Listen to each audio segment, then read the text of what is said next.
దేశంలోని మరోసారి టమాటా ధరలకు రెక్కలు వస్తున్నాయి.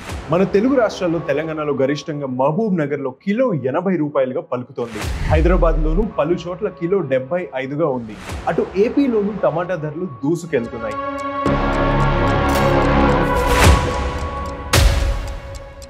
ఆసియాలోనే అతిపెద్ద టమాటా మార్కెట్ అయిన మదనపల్లిలో కిలో టమాటా హోల్సేల్ ధర 90కు చేరింది. అనంతపురంలో 91గా నమోదైంది. మరి దీంతో రైతులకు లాభమేనా?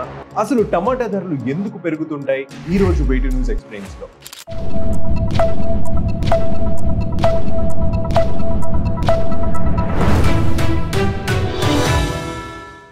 మన దేశంలో టమాటా సాగు టైం ప్రాంతాల బట్టి మారుతూ ఉంటుంది. సౌత్ అండ్ వెస్టర్న్ స్టేట్స్ లో జూన్ నుంచి జూలై ఒక విడత, అక్టోబర్ నుంచి నవంబర్ మరో విడత, జనవరి టు ఫిబ్రవరి మరో విడత పంట వేస్తారని నాబోర్డ్ రిపోర్ట్ చెబుతోంది.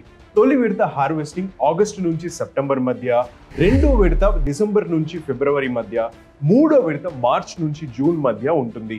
దిగుబడి అయిన పంటను ఎక్కువ కాలం స్టోర్ చేయలేము కాబట్టి రైతులు పంటను వీలైనంత త్వరగా అమ్ముకోవాల్సి వస్తుంది.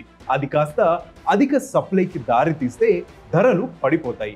ఆ ప్రభావం వచ్చే సీజన్ పై పడుతుంది.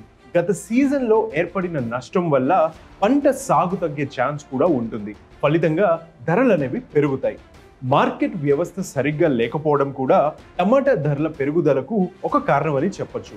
కొన్ని ప్రాంతాల్లోనే టమాటా పంటకు అధిక దిగుబడి రావడం, వాటిని అవసరమైన ప్రాంతాలకు నేరుగా తరలించకుండా ప్రధాన కేంద్రాల నుంచి సరఫరా చేసే వ్యవస్థ ఉండటం ఈ ధరల పెరుగుదలకు మరో కారణమని నాబోర్డ్ రిపోర్ట్ చెబుతోంది.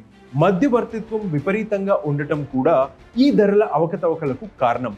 నిజానికి అధిక దిగుబడి వచ్చినా ధరలు పెరిగినా రైతులకు అంతగా ఒరిగేది ఏం లేదని రిపోర్ట్స్ చెబుతున్నాయి. ఆర్బీఐ వర్కింగ్ పేపర్ సిరీస్ ప్రకారం టమాటాకు కొనుగోలుదారులు చెల్లించే మొత్తంలో ఈ మధ్యవర్తులను దాటుకొని రైతు జేబుకు చేరేది 33%. ఉల్లికి ఇది 36%, ఆలుకి 37% ఉంది.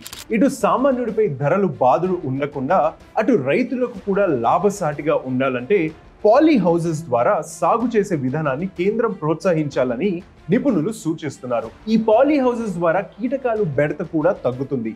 విదేశాలకు టమాటా ఎగుమతి తగినంత లేకపోవడము ఈ ధరల సమస్యకు మరో కారణం. టమాటా ఉత్పత్తిలో భారత్ ప్రపంచంలోనే రెండో అతిపెద్ద దేశంగా ఉన్నా ఎగుమతిలో వెనుకపడే ఉంది. పంటలో ఎక్కువగా రసాయనాలు ఉండటమే ఇందుకు కారణం. వీటిని తగ్గించి పంట నాణ్యతను పెంచితే ఎగుమతులు సైతం పెరుగుతాయని నిపుణులు సూచిస్తున్నారు. ఏపీఎంసీలకు ప్రత్యామ్నాయంగా ఇతర మార్కెటింగ్ ఛానల్స్ తీసుకురావాలని, దీనివల్ల రైతులకు పంట విక్రయానికి మరో చాయిస్ లభించి లాభసాటి వ్యాపారానికి అవకాశాలు పెరుగుతాయని చెబుతున్నారు.